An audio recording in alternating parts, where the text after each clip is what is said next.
Welcome to the Science of Magic with Gwilda Wiyaka, a program dedicated to uncovering the unified nature of reality and humanity's ever-evolving place as truly galactic beings.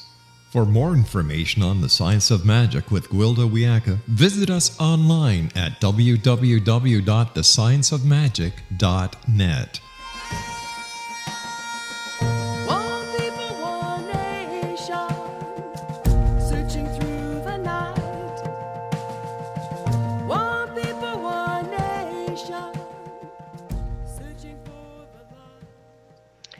Hello, and thank you for joining us on the Science of Magic, a place where magic and science come together to promote enlightenment. We are coming to you through the X-Zone Broadcast Network, xzb.n.net. We can also be found on www.thescienceofmagic.net. I'm your host, Gwilda Wiyaka.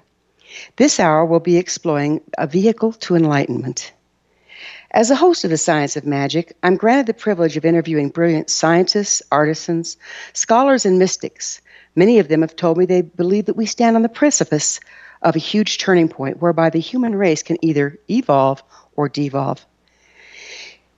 As the only constant is change, it stands to reason we're moving in one direction or the other.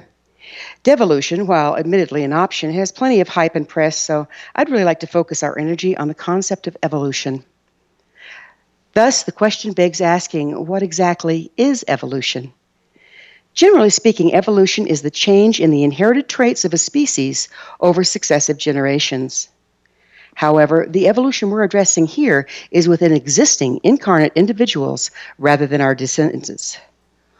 While this form of evolution has a great capacity to also affect our offspring, it has the potential of revolutionary transformation of the current species within the existing generations.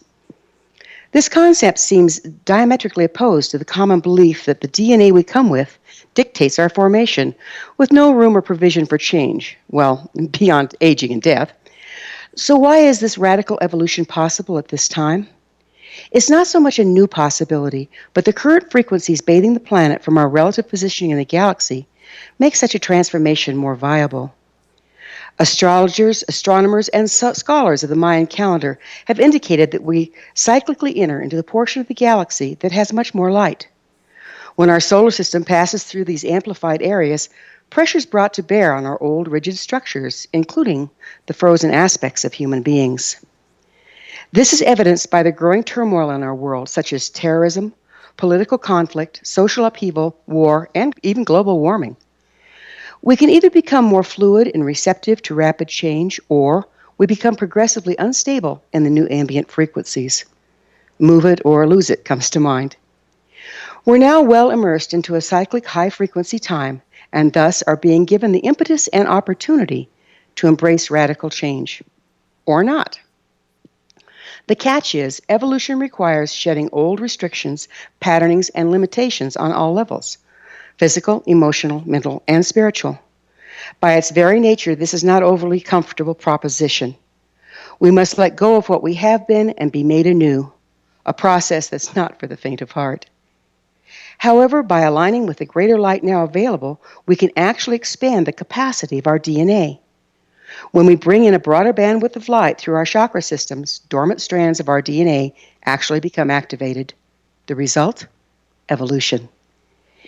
Each of us that participates in this process, to whatever degree, paves the way for the larger whole to transcend their limitations. There's a tone sounded by a collective expansion of frequency that offers the opportunity for systematic resonance, or sympathetic resonance. As a result, others can more easily attune to the increasing expansive expression, should they choose. Problem being, you can't get there from here. This process requires refinement and participation. Like trying to jump a train moving at 40 miles per hour from a total standstill, you'll probably lose an arm if you don't bring yourself up to speed before grabbing on.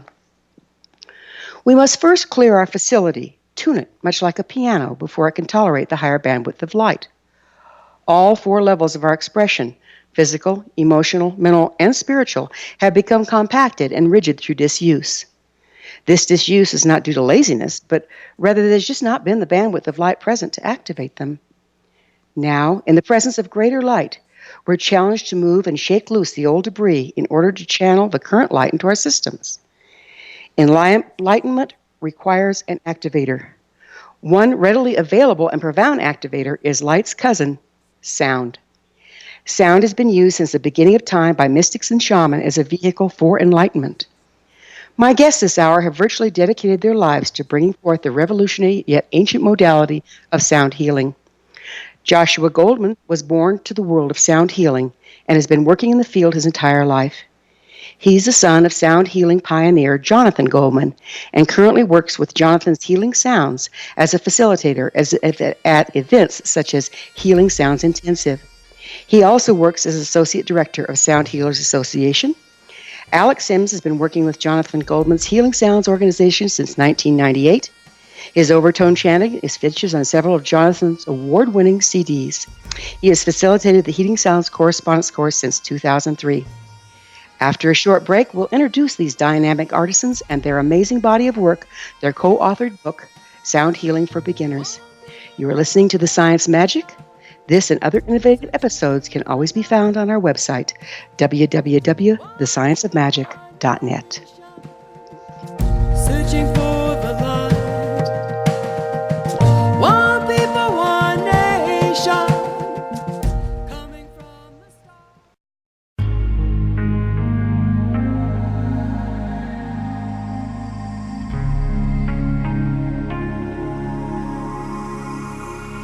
The scientist and the mystic have been on an age-old, relentless search with one thing in common. They seek truth. Their paths converge in the 40,000-year-old practice of shamanism, an ancient science delving to the quantum level of life, facilitating healing, manifestation, and evolution. I'm Gwilda Wiyaka, the founder and director of Path Home Shamanic Arts School, a unique Colorado State certified occupational school training shamanic practitioners and teachers. We also provide classes for empowering personal lives through shamanism. Our certification classes are in week-long segments enabling international participation, and online classes and long-distance shamanic healing sessions are available. Come discover the science of magic in the limitless world of shamanism. www.findyourpathhome.com.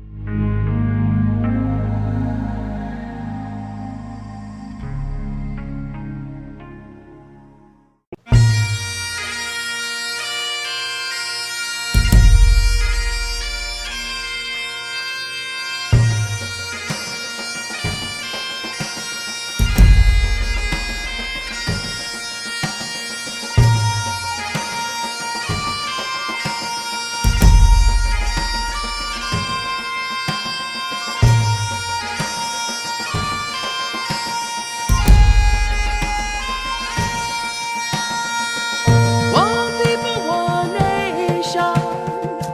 Searching through the night. Welcome back. This is The Science of Magic, a program dedicated to uncovering the unified nature of reality and humanity's ever-evolving place as truly galactic human beings. I'm your host, Gwilda Wiyaka. Our guests this hour are Joshua Goldman and Alec SIMS, authors of Sound Healing for Beginners. Joshua and Alec, I can't tell you how much I enjoyed your book. I found it not only to be grounded in solid scientific principles, but an eloquent explanation of the underpinnings of mystical practices. It's an amazing tool for anyone interested in healing, evolution, and enlightenment. Welcome to the Sound of Magic. Beautiful. Thank you, Gwilda. Thank you for the kind comments, and thank you for having us on your show. Exactly. This is Joshua here, and I just want to say thank you so much. I'm glad to be here, and in terms of the book, that's exactly what we were going for. Well, you hit the nail on the head, I have to tell you. I have to say, gentlemen, I was impressed with the continuity of the writing. It was almost like it came from one soul. Do you think it's from a resonance you've developed with each other through your sound healing practice? That's highly likely. I've known Joshua since he was 4 years old, I think, was when we first met. So we've been together a lot over the years, and the sound, being in sound together, I'm sure has created a form of sort of harmonious psychic unity mindset. And also working with Joshua's father, Jonathan Goldman, we've had a very major similar influence in how we look at sound work.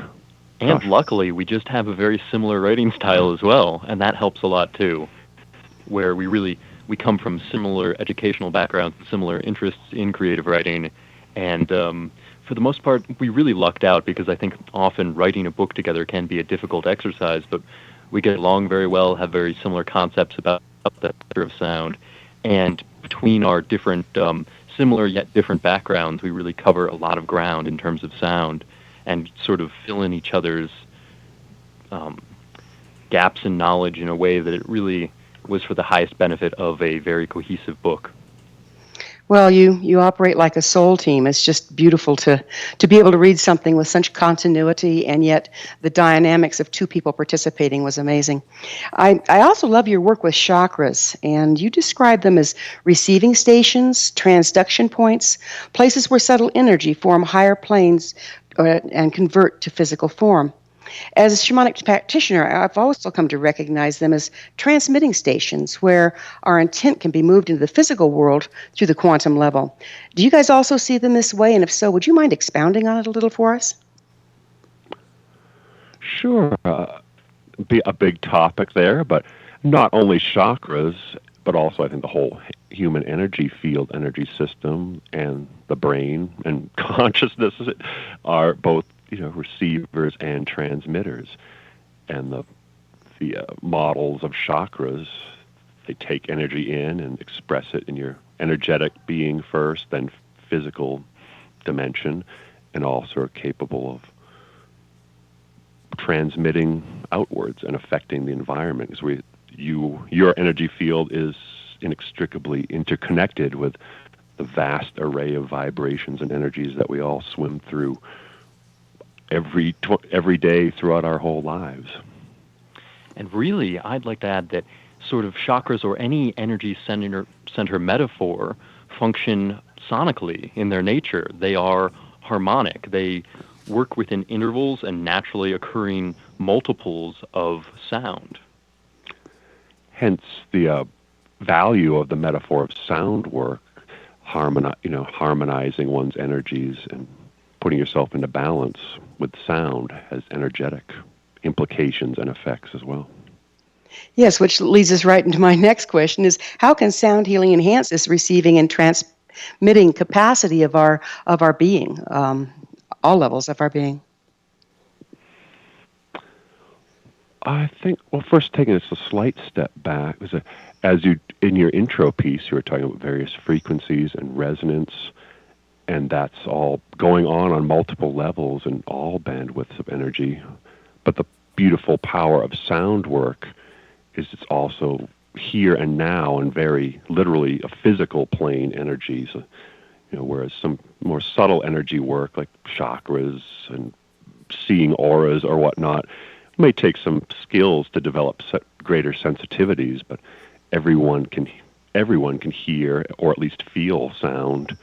And working in that bandwidth of sound, you can have a lot of direct experiences that form lessons and teachings that can be applied at least analogously up through all octaves of vibration. So as you balance yourself on that physical sound, on that physical level with sound, that spirals upwards through all the energetic layers.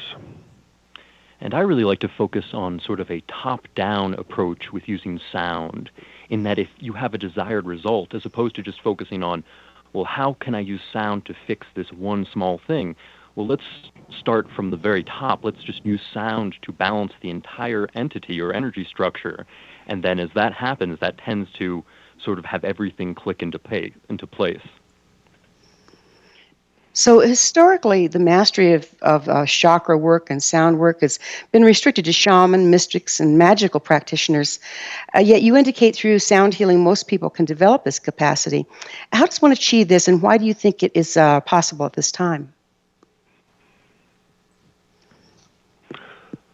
Well, that is what's exciting and interesting about this time, as you hinted at in your intro piece, that there's been an explosion of all kinds of esoteric information that, maybe only a few decades ago you would have had to have been an initiate of some, sacred order or tradition to get teachings. But the sound work, I think, just begins because it begins here and now. You're at, everyone. So in my work with correspondence course students in the Healing Sounds Correspondence course, which is a literal, practice of just doing toning exercises and noting the results. Just going into the sound work, making the sound with an open mind and open to experience, that becomes your main teacher and source of initiation. Just being in the sound work. As you experience it and your levels of sound sensitivity increase and become enhanced, that opens up almost inevitably. At least the hints of experience with higher, quote-unquote, higher, more subtle realms. And as for me, why do I think that everyone can learn to use sound as a powerful transformational modality? Well, I just don't think it. I know it because I've seen it my entire life. I've seen so many people exposed to sound and just instantly sort of lit up, and utilizing frequencies, they've been able to expand their consciousness in very real, practical ways and in very esoteric ways as well. And, we are all made of sound. We are all in a state of movement and vibration. So who can use sound? Everyone can use sound because we are all made of sound. And, no matter what, you are putting out frequencies and using and working with sound. So it's not really so much a matter of using sound, it's consciously using sound, because we're all constantly using sound as a transformational modality. It's just the matter of adding the conscious element to that. And the first steps are very simple. That's what's beautiful about it.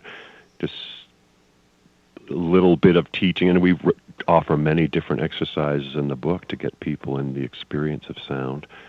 But just making simple elongated tones, or what is known as vocal toning.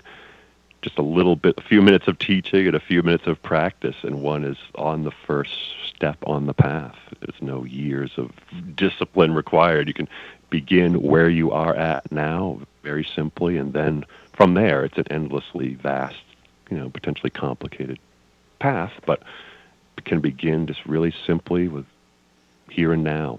Exactly, and as we like to say, sound is the greatest teacher. Really, the work itself, the theory behind it is great. First you need to understand the science, what sound is, how it works. But then, really, the greatest learnings are the experiential learnings that come from working directly with sound.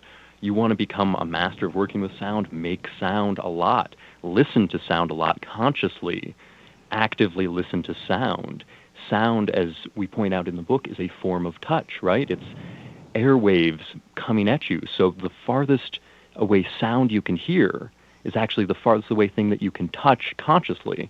Although really, because the human audible spectrum is so narrow, we only hear a small part of the sound that's all around us all the time. So really, we are touching everything around us through sound all the time. So it's just a matter of becoming conscious of this powerful effect.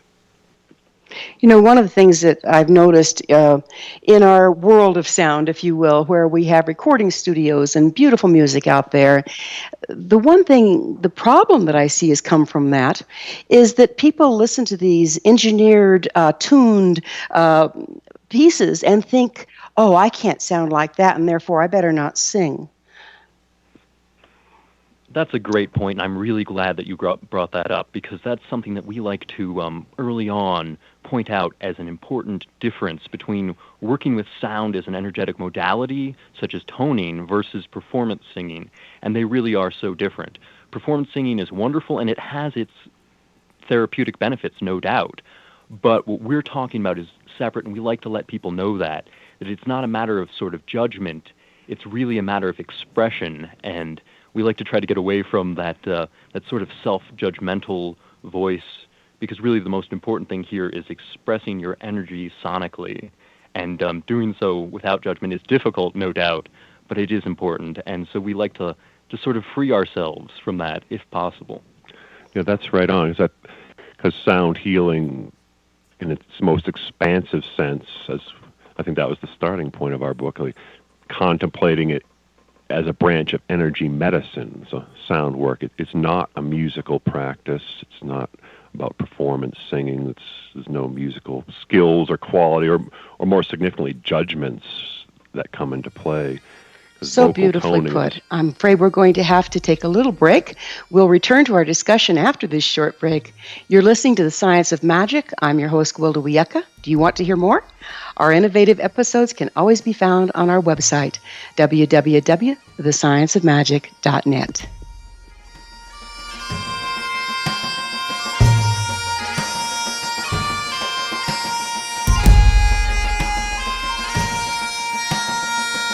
One people, one nation.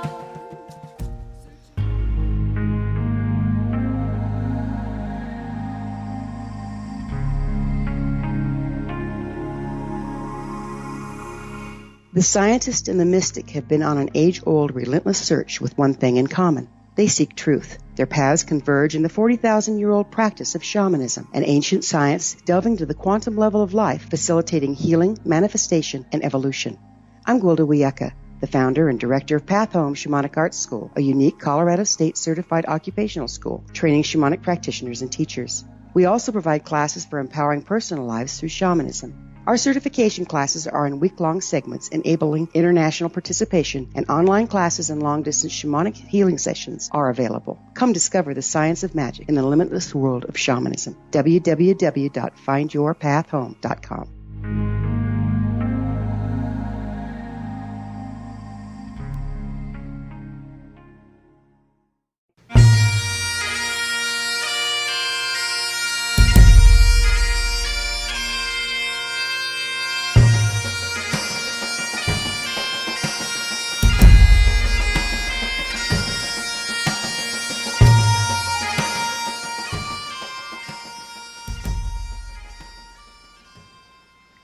Welcome back. This is the Science of Magic, a place where magic and science come together to promote enlightenment.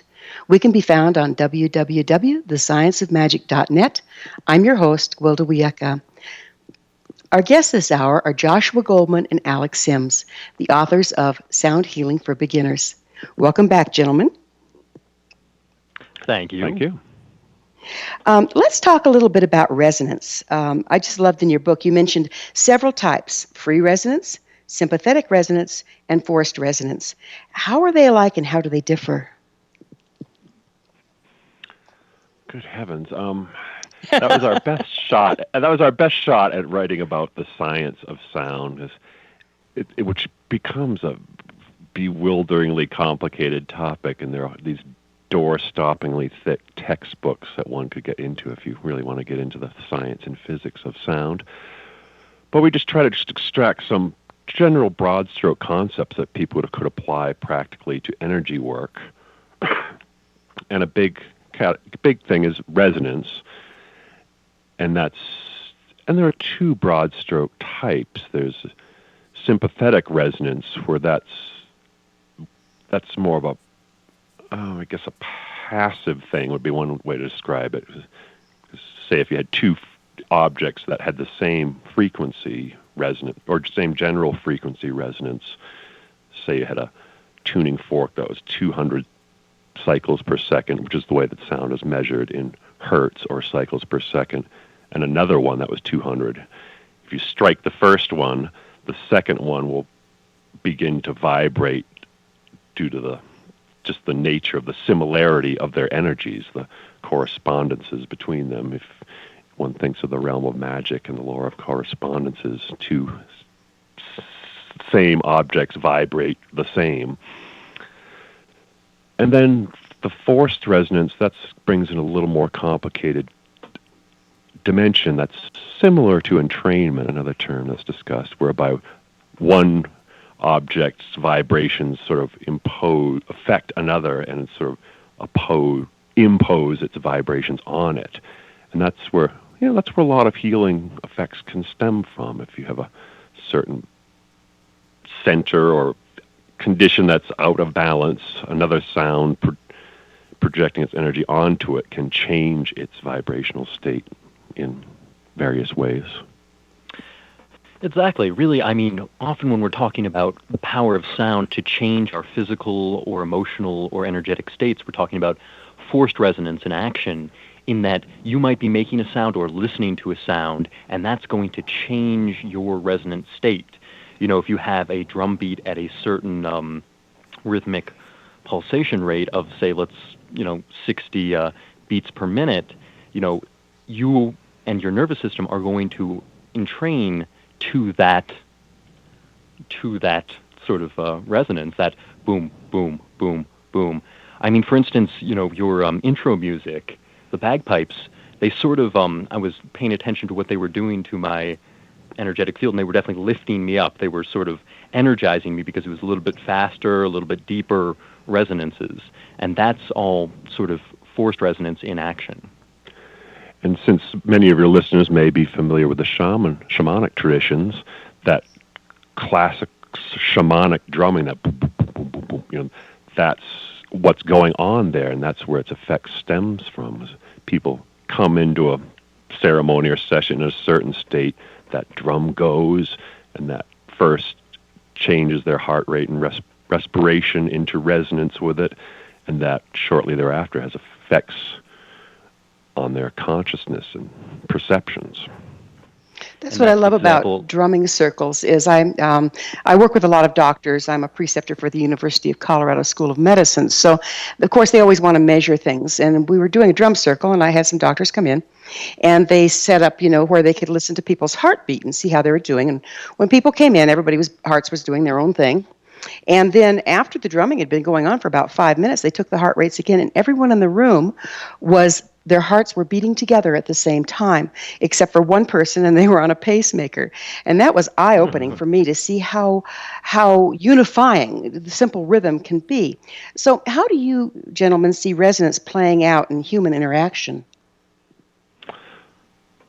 Well, exactly. I want to mention that is an example of resonance. That's also an example of entrainment, which is another powerful sound concept in which, for instance, if you've ever seen the classic exercise of a series of sort of different meters going off, different, so almost like grandfather clocks going at different rhythms, they will entrain with the largest clock, and that's a matter of them all coming into a state of unity. And I love your example so much, 'cause that's just another validation of what I love about the sound work plane, because there was a physical sound and there was a physical effect that was easy to measure scientifically. So a lot of our scientific validation just exists within those bandwidths of energy that we could perceive with our physical senses. But there you go, it's documented that everyone's physiology came together. What is harder to prove is, like, did their consciousnesses and states of psychology also entrain to a similar state? And experientially, I know we all know that's true, but that's harder to measure. But that's the spiraling up phenomenon that you can experience in the world of sound, experience that physical resonance, and that projects upward into states of mind, states of being. And we have experienced that many times at big events, such as, at smaller events, such as toning groups, our annual Healing Sounds Intensive, where people come together from all over the place, and after a few days of making sound together, there's this really incredible feeling of connection and unity and, soul family for people that go there with that type of thoughts. It just comes through making physical sound together.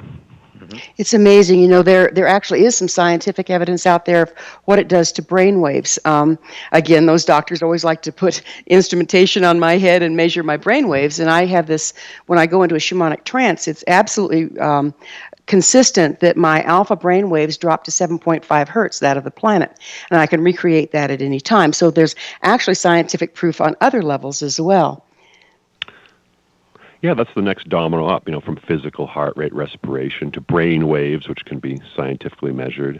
And then brain waves are very strongly correlated with certain states of consciousness. So that's that spiraling upwards from physical plane to more subtle energetic levels I was just talking about. And that's also an important concept to just be aware of in your daily interactions with the world, that any group you go into, you are going to be in training on certain levels with that group.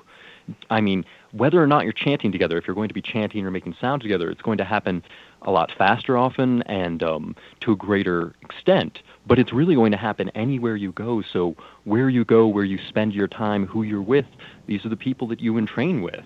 These are the things that you blend with and you become like. That's such a beautiful concept because we tend to just stagger around feeling like victims, and yet we don't realize the impact we have in our world by the people that we hang around with.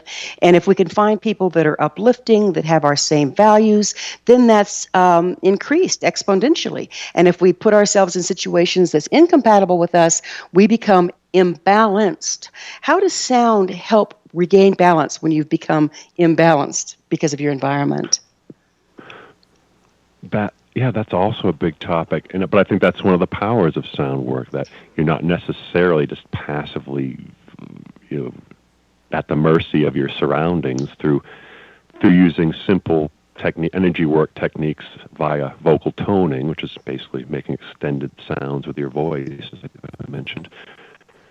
That's a form of generating energy, and you have a lot of ability to balance your own energy field and become more coherent, centered, harmonized, many different metaphors one could use, but that makes you less prone to being knocked off your center by vibrations, sort of like if you're physically strong, you can, move through the world, but if you're, weak and frail, like a wind would blow you over, think of the wind as vibrations as you enhance and center your own being. With simple sound techniques as the starting point, you can be a creator and ultimately a broadcaster of energy, not just passively at the victim of your surroundings.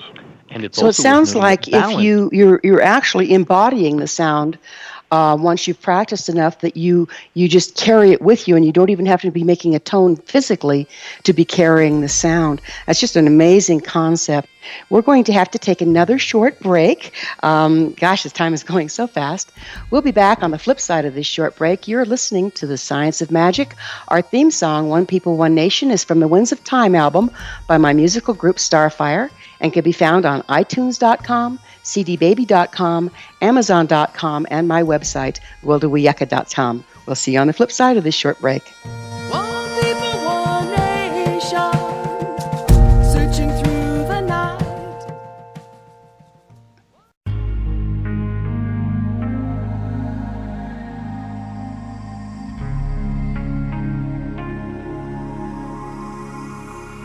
The scientist and the mystic have been on an age-old, relentless search with one thing in common. They seek truth. Their paths converge in the 40,000-year-old practice of shamanism, an ancient science delving to the quantum level of life, facilitating healing, manifestation, and evolution. I'm Gwilda Wiyaka, the founder and director of Path Home Shamanic Arts School, a unique Colorado State certified occupational school training shamanic practitioners and teachers. We also provide classes for empowering personal lives through shamanism. Our certification classes are in week-long segments enabling international participation, and online classes and long-distance shamanic healing sessions are available. Come discover the science of magic in the limitless world of shamanism. www.findyourpathhome.com.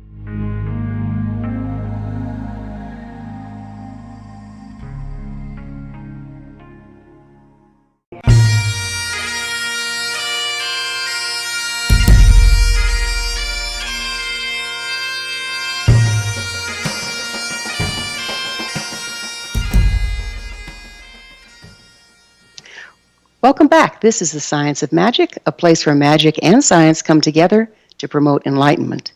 We can be found on www.thescienceofmagic.net. I'm your host, Gwilda Wiyaka. Our guests this hour are Joshua Goldman and Alec SIMS, the authors of Sound Healing for Beginners. We were discussing balance and being able to embody sound without making a sound. What role do you see this as playing in our evolution as individuals and as a species? A huge part, because I think that's the goal or hopefully benefit of any of these various spiritual studies that people do, to evolve yourself, empower yourself, initiate yourself to new levels of consciousness and ways of thought and being. And because I think that's the real cornerstone of change in this world. Every individual rising up. The power in a pyramid flows from the base up. It's not who's at the top. Rules the world. Like the essence comes from the heart of each individual, and using various techniques, meditation, sound work, etc., as you enhance your own being and set of frequencies, what you broadcast out contributes to the symphony of consciousness and being throughout the world. And I think it's important to note that balance means different things at different times. It's not a stagnant point of balance. Balance is constantly adjusting. If you've done any balance work, just from a physical standpoint, you understand that balance is not about being perfectly still, but it's actually about small micro movements to stay in that perfect equilibrium. And sound is really perfect for that, because sound is by its nature flexible. To be balanced in your environment, you need to be flexible and able to adapt to changing influences and inputs. And sound is really powerful for that. It's beautifully put. Before we get too far into this segment, I don't want to run out of time. Before you guys telling our listeners where they can find your wonderful book and where they can find your wonderful healing practice. Well, for now, the main outlet for the book is on Amazon. If you look up Sound Healing for Beginners or either one of our names, that's available there in all ways, physical and Kindle. For now, if you wanted to contact either of us, probably via the Healing Sounds website, healingsounds.com or info@healingsounds.com. It's always working there, ongoing basis in Jonathan Goldman's world. We have an upcoming website of our own, which is under construction, which will be sound-nexus.com, but it's just an undeveloped landing page. But in the future, that will also exist. And we will both be participating with the upcoming World Sound Healing Day on February 14th of this year. And we will be teaching at the upcoming Healing Sounds Intensive in late July in Loveland, Colorado. That's wonderful to see you guys so active and participating and bringing this beautiful modality to the world. I and my listeners are very grateful you're doing what you're doing. Another favorite subject we seem to have in common is intention. As you see it, what is the relationship between intention and sound and manifestation? Also a big topic. I mean, intention is how one of the major ways whereby one shapes energy. Like just making a sound is a physical, plain, passive thing, or it's just a physical phenomenon. But when you bring your consciousness into it, that shapes the experience. And everyone's had that experience with people's tone of voice, listening to people's tone of voice. If a friend says something, you might have a certain experience, but if someone who you don't like or doesn't like you says the same words, same frequencies, there'll be a different effect. And everyone has felt and been aware of that. Yeah, and sort of like I was saying earlier, we're all already using sound all the time, whether we're conscious of it or not. So intent is that consciousness, it's that purpose behind the sound, because anytime you're speaking with someone or even just sitting with them, you are affecting them with your sound, because again, everything is making a sound, even if we can't hear it. It doesn't mean it's not making a sound, or the corollary of that is everything is making sound. So intent is acknowledging that we're putting sounds out there, and we want to do so with a purpose, with a conscious energy added to that sound. That's why intent is so important. Intent focuses, like you think the metaphor of light, if you think the difference between a light bulb that's just broadcasting soft light all around versus a laser, which is the light waves coherently focused into a more direct flow, there's a big difference in the effect between a dim light bulb and a finely tuned focused laser. And the goal of intent is to become more like the laser, where you project what you want in a very specific way. So what I'm hearing you say, correct me if I'm wrong, is that the more masterful you become with working with sound, whether it's audible or not, the more masterful you become with your intent and your consciousness of your intent, the more laser-like you become? It's a powerful set of tools and practices to put you on that path. It's like meditation is this, ongoing practice to become truly focused and have a focused, one-pointed mind. But sound work, just really simple ways to begin and have some satisfying direct experiences with it first, and that puts you on the path towards all of those goals, I think.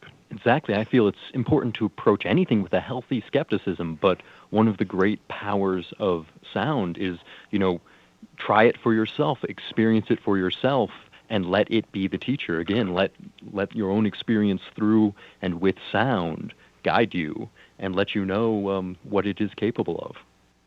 That's, again, one of the things I love so much about your book is there are these complex concepts of sound that make absolute sense to me as a shamanic practitioner, and yet they were as simple and as straightforward that if I had none of that experience, they would absolutely make sense to me. But then the exercises were so beautifully eloquent, simple, and easy to implement with profound changes. How did you come up with these? Years of, actually a lot of it probably thoughts triggered by working directly with people. So I've been doing this, facilitating a correspondence course, Healing Sounds correspondence course since 2003. And so the feedback from students and having the privilege of being there, observing their experiences from being in tone. So a lot of them were some were adapted from that course, and some were original ideas that came as the result of interactions with people who were doing the work. Exactly. It's a matter of trial and error. I mean, a lot of these are ancient techniques, and some of them are new spins on that, but that really comes from being our own sort of sonic laboratories, our own mad scientists of sound, just utilizing sound in different ways, working with groups like our local toning group, and just finding different ways to resonate ourselves and quick and efficient ways to show the power of sound. So it's how would you recommend people start using your book? How frequently do you suggest they use the exercises? Begin simple and small. That's because that's more satisfying. It's toning sessions of few minutes, 5 or 10 minutes. Just see where that takes you, and do a brief bit of toning work and let it go for a while. Just take notes of any shifts and changes and build from there. Like any program, if you were to start working out at a gym, you would work for 15 minutes and build from there. Mm-hmm. It's beautiful. So you just continue to build until you get your sound muscles in shape, right?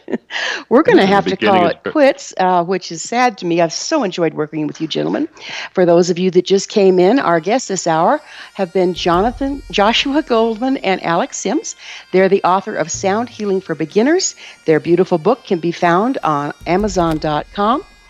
This has been The Science of Magic, and I'm your host, Gwilda Wiyaka. Remember, you can always listen to this and other provoking episodes on our website, www.thescienceofmagic.net. Until next time, dear ones, may you find peace, balance, music, be blessed with knowledge, and comforted with love.